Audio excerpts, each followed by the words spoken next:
Hello! There's a lot of new musical to movie adaptations that are in the works that are premiering across the country with the intent to go to Broadway. I mean, just this year, we're going to see the premieres of The Devil Wears Prada and The Notebook musicals, both in Chicago. Broadway Vacation, based off the Vacation series, is going to be playing in Seattle later this year. Of course, we have Sing Street, which is going to do its out-of-town tryout in Boston. And I literally just talked about The Karate Kid. Today, however, we're talking about the Trading Places musical, which just finished up its run at the Alliance Theater in Atlanta, Georgia. Hi, my name is Kate, and I love talking about theater because theater is life, even if that theater was adapted from a film. I love them all! Trading Places is based off the 1983 film of the same name that starred Eddie Murphy, Dan Aykroyd, and Jamie Lee Curtis, but the musical version does feature some major changes, which is a good thing because I rewatched that film and it has not aged well. I mean, they say the hard R, there is blackface, it's quite a product of its time. Now, the basic premise has stayed the same. A commodities broker, Louis Winthrop III, and a street hustler, Billy Ray Valentine, end up trading places unbeknownst to them as part of a bet to see how the other would fare given different life circumstances. Hijinks ensue. One of the major changes is that Billy Ray Valentine, who is played by Eddie Murphy in the film, is now played by Aneesa Folds, changing the character to a black woman as opposed to a black man. One of the other major changes is that Ophelia, who was originally a sex worker played by Jamie Lee Curtis in the film, has been changed to Phil, a Puerto Rican drag queen whose stage name is Ophelia. They've also expanded the role of Winthrop's fiancée Penelope, and of course the biggest change is that the musical adaptation has songs. The songs are written by Alan Zachary and Michael Weiner, who wrote First Date. If you are familiar with First Date, stylistically it's very similar, so if you like the music to First Date, you'll probably like Trading Places. And while stylistically they're similar, I definitely think that their skills have improved since First Date. I thought the jokes in the Trading Places songs landed a lot better than they did in First Date, and so it's nice to see them evolve since that first musical. The book is written by Thomas Lennon, and I believe this is his first stage musical. Most people know him as playing Lieutenant Dangle in Reno 911, but he's also been a screenwriter for years, writing things like Reno 911 and The Night at the Museum. And this production was directed by award-winning theater director Kenny Leon, who has directed so many productions, including A Soldier's Play and the upcoming Topdog Underdog revival. And there's a lot I loved about this musical, so here are 5 things I loved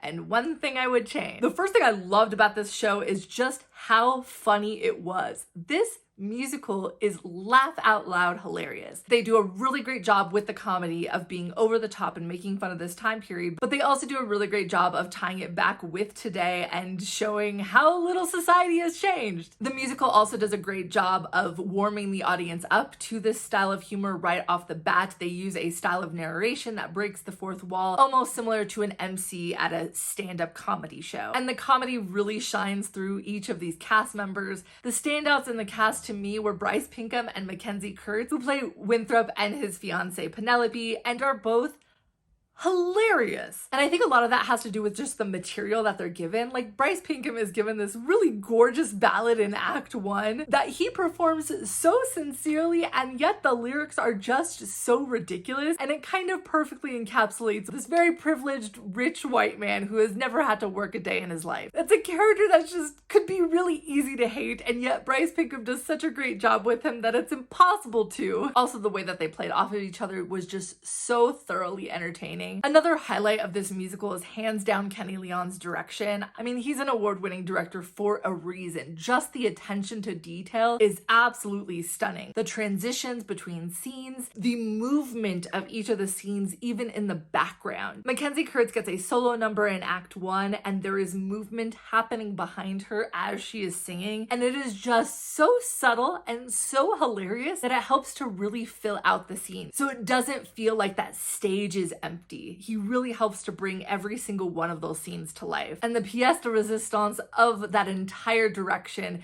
is the 4th thing I love about this show, which is the train sequence. If you've seen the film, you know that there is a scene that happens on a train. It is also one of the most problematic sequences of the film for a variety of reasons. If you've seen it, you know. And so a lot of it has changed for the musical. It's a very short scene, but the way that it is staged is absolutely stunning. The way it was staged in Atlanta, there are flashing lights not quite a strobe effect, but it does use flashing lights that some viewers may be sensitive to. But oh my gosh, was it absolutely stunning to watch. It is one of those staged moments that just makes you really excited to be watching a piece of theater. And the final shining moment of this musical was just all of the group comedy numbers. Again, this musical is really funny, and I think a lot of that shines through in the group numbers. The entire cast, including the ensemble of this musical, were just really talented, and I loved any time that they all got to be on stage together. There's a sequence where Billy Ray Valentine first gets to her new house that plays out almost like Annie going to Daddy Warbucks's for the first time, only it's very adult, it's hilarious, and the closing number is just really catchy, it's a lot of fun, and it's the perfect way to close out the musical. Now, I do think this is a very competent musical, and it could open up on Broadway tomorrow and be successful, but there's just something still missing for me. So the one thing I would change is Billy Ray Valentine's character arc. I just feel like her character needs to be fleshed out a little bit more. Now, Billy Ray Valentine is one of the main characters of this musical, and yet I just feel like there's a piece missing from her story. Winthrop gets a full character arc, and he gets to be really funny, but we don't really get that from Billy Ray. Now, in the movie, Eddie Murphy is kind of the straight man between the two of them. Dan Aykroyd gets to be over top and ridiculous, and Eddie Murphy, for the most part, isn't, but he still gets moments where he gets to be Eddie Murphy. He just gets to be really funny. And I don't feel like Aneesa ever gets those moments,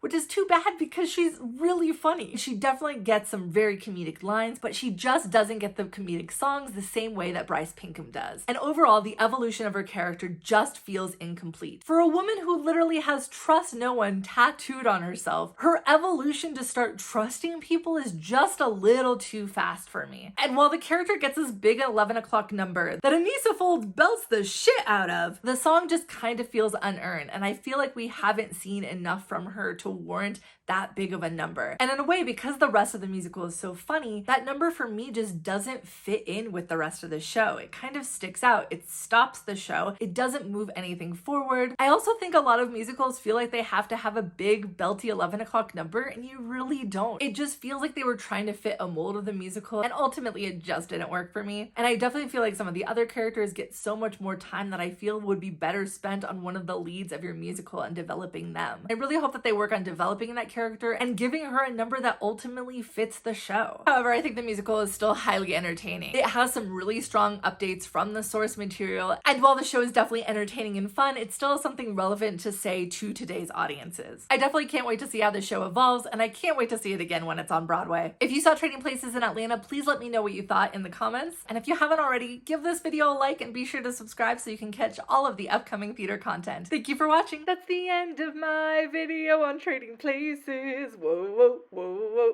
oh. Please go watch another video on Trading Places.